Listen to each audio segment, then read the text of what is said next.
అందరికీ నమస్కారం. అందరికీ సంక్రాంతి పండుగ శుభాకాంక్షలు తెలియజేస్తూ, ఏ నమ్మకం అయితే ఈ ప్రభుత్వం ఎన్డీఏ ప్రభుత్వం రాష్ట్రం బాగుపడుతుందనే నమ్మకంతో ఓటేశారు. అదే విధంగా మొట్టమొదటిసారిగా ఈ రోజు సంక్రాంతి పండుగ తీసుకుంటాము. ఒక పక్క రైతులతో ఆనందం, ఒక పక్క మహిళలు, ఒక పక్క ఎందుకంటే రాష్ట్రం సంక్షేమం, సంపద, పరిశ్రమలు తేవడంలో ముందంజలో ఉన్నామన్న విషయాన్ని ప్రజలందరూ గ్రహించారు. అదే నమ్మకంతో ఈ రోజు చాలా మంది ఉత్సాహంగా పెనుగొండలో కూడా రంగరంగ వైభవంగా ఈ రోజు సంక్రాంతి సంబరాలు జరిగాము. ఒక పక్క మహిళలకు ముగ్గుల పోటీలు, అదే విధంగా కోడి పందాలు, మరి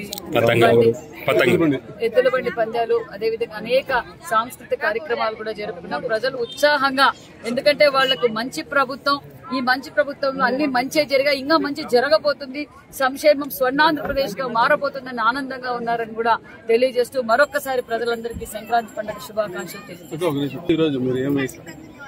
భోగి మంటల్లో అందరికీ తెలుసు, గత 5 సంవత్సరాలుగా మన రాష్ట్రం ఏమైపోయిందో. పనికిరాని వస్తువులు, పనికిరానివి చాలా ఉన్నాయి, పనికిరాని జీవోలు ఉన్నాయి, పనికిరాని వస్తువులు ఉన్నాయి. అవన్నీ కూడా భోగి మంటలో వేసి ప్రజలకు క్రాంతిక వెలుగునిచ్చే ఈ సంక్రాంతి పండుగ ఘనంగా చేసుకున్నాం. అందుకే భోగి మంటలో ఏవి పనికిరానివో అవన్నీ వేసేశారు ప్రజల ముందే.